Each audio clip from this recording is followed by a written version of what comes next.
I'm a huge Beyonce fan. Huge! And being a Beyonce fan is something that I just don't hide. Being a part of the Beehive has been amazing since day one. Through it, I've been completely inspired by Beyonce's empire, her work ethic, and her public portrayal. I get to connect with other members of the Beehive who I may not have spoken to otherwise. And I've learned how to post a multitude of bees under anybody who disrespects my team. But most importantly, through Beyonce, I've learned how to discern a terrible person in the matter of 5 seconds. Beyonce, as great as she is, evokes a lot of emotion out of people. This emotion is never lukewarm. It's either piping hot with positivity or freezing cold with negativity. Today we'll focus on the negativity of Beyonce haters and how it's an indication of an all-around terrible person. First, let's define a terrible person. Terrible people treat you badly. Complain but don't do anything to help the situation. Stunt for Facebook and Instagram but be catfish as fuck. Throw their degree in your face but working at Staples. No shade Staples, I live for you. And brings you KFC when you know you wanted Popeyes. These, my friends, are terrible people. So where does Beyonce fit? How could she help us discern these terrible bitch-ass motherfuckers? I'll tell you how. All you have to do upon meeting someone new is bring up Beyonce. If they say something like, oh yeah, she's cool, or whatever, or don't say much, they're a cool person. They're positive. But if they say something to the effect of, ugh, I hate Beyonce,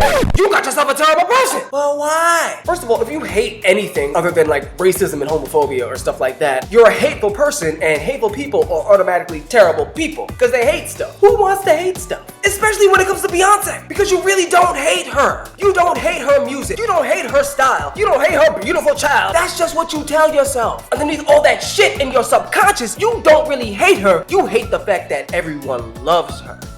And that brings me to my second point. Deep down in your subconscious, you hate Beyonce because you want to stand out. You don't want to be in the majority, and that's valid. We all want to stand out and be different, but why it doesn't work for you is because you cannot try to stand out or be different. Standing out and being different is something that naturally happens. It happens when you're being yourself, and you're not swayed by the opinions of other people. So when you hate Beyonce to make yourself different, you're doing the opposite thing, making yourself the same. Think about it. If nobody told you about Beyonce and you heard her sing or saw a show or a picture or whatever, would you hate her? You probably wouldn't, because a whole bunch of people weren't telling you how much they liked her. You would feel independent in liking her on your own, making you different. If she was an indie artist that came out like yesterday, you'd be the first person telling everybody about Beyonce simply because you're the only one that knows about her, and that makes you different. It makes you special. You say things like, I was listening to her since the beginning, and that's because terrible people lack a sense of self. If you like something, you like it. It doesn't matter who else likes it or doesn't like it. It should just be for you. And that brings me to my third point. Beyonce's fucking great. If you hate greatness, you're a terrible person.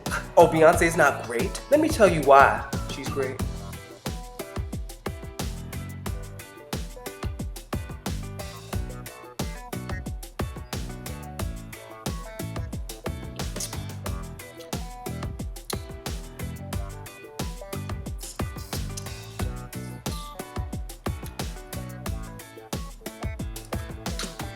How could you hate a person that has so many accomplishments? So, I invite you to test Beyonce out on your friends, your coworkers, your family. Bring her up, show a picture, play a song, see what the reaction is, and start dating niggas that don't like her. Because remember, they're terrible people.